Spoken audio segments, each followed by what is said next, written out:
ওকে দড়িতে বাঁধতেই হবে। একটা দড়ি কোনো রকম বাঁধা গেছে,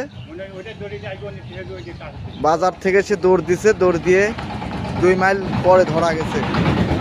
দেখা যাক, তারিখও চেষ্টা করছে, সর্বোচ্চ চেষ্টা করছে, দেখা যাক। কিন্তু গরুটাকে এখন বাড়ি পর্যন্ত নেওয়াই কষ্ট।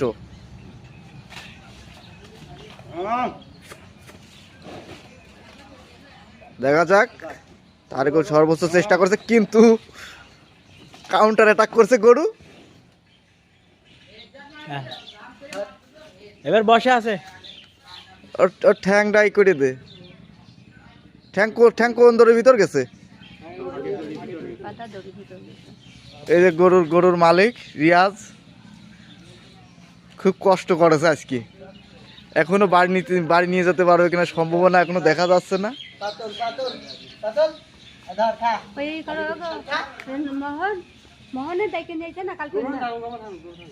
গরুটা এরকম বাধা অবস্থায় থাকতে হবে। গরু এখন আক্রমণ করতেছে, আক্রমণ চালাচ্ছে। আর দেখা যাচ্ছে 2 জন কাউন্টার অ্যাটাকে মুখোমুখি।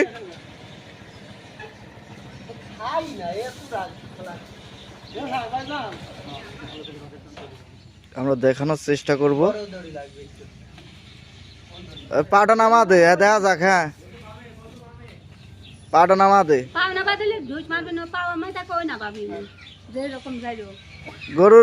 গরুর মালিক কিরা? রিয়াজ যাও।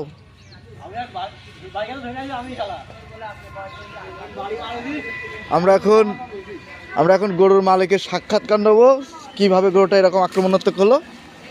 ভাই, গরু কোথা থেকে কিনলেন? ভাই বাড়িকে আমরা তো গরু কিনেছি, কেনার পরে বাড়ি নিয়ে আসি। তারপর নিয়ে আসার পর এমন ধরে মারছে, তুলিস আবার 5 গ্রাম বাইকে তো নিয়ে চলে আসি, আবার ধরে নিয়ে আসে, আবার দেখ বাড়ি মারছি, আবার দৌড়। এবার গরুটাকে ভাই বাড়ি মারা উচিত হয়নি। গরুটা নতুন গরু কিনেছেন, বাড়ি মারা উচিত হয়নি, এই জন্য আক্রমণাত্মক হয়ে গেছে। এই যে গরুটা এখন বাড়ি পর্যন্ত নিয়ে যাওয়ায় কষ্ট। গরু তো ভয়ঙ্কর আক্রমণ করতেছে এখন। তারিকুল তো সর্বোচ্চ চেষ্টা করতেছে, তারিকুল ছাড়া তো কেউ পাইল না। 6-7 জনকে দেখলাম, তারিকুলি চেষ্টা করছে, তারিকুলি পারবে, কিন্তু আবার অ্যাটাক করছে তারিকুলির উপর। দেখা যাক, এবার তো পড়িয়ে যাবেন রে। হ্যাঁ হ্যাঁ হ্যাঁ, একমাত্র তারিকুলের দ্বারাই সম্ভব হলো গরুটাকে বসে আনার। আমরা তারিকুলকে পুরস্কার ঘোষণা করবো। আর রিয়াজ বলেছে তারিকুলকে পুরস্কার ঘোষণা করবে।